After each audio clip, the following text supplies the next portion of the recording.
Barbie, where's Barbie at? Barbie, where are you?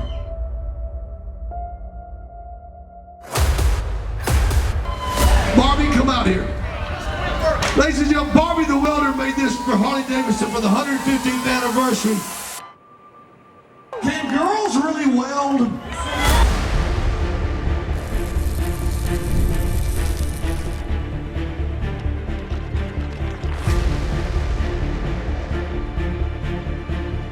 Put it in perspective. Tell us about your first welding job. You were one of two women and 180 to 200 men. Yeah. I don't even think about it. I love to weld. I knew I wanted to weld, and so I didn't feel any different. I just stepped in and just did what I love to do.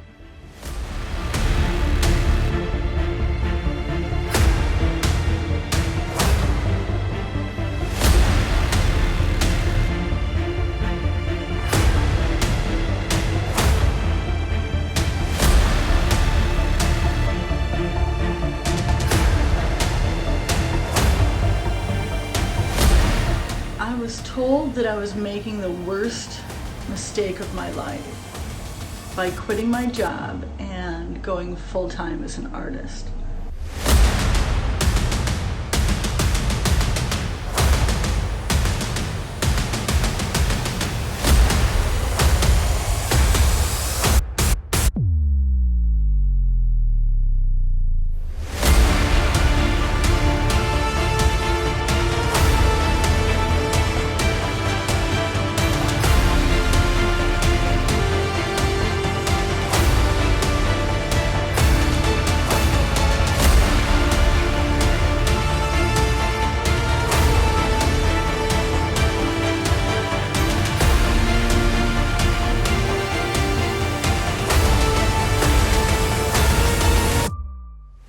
The opportunities that I've had, the experiences that I've had, the learning opportunities that I've had, and the person that I've grown myself into because I chose to gamble on myself, I chose to go all in on me and my dream. It's unrealistic.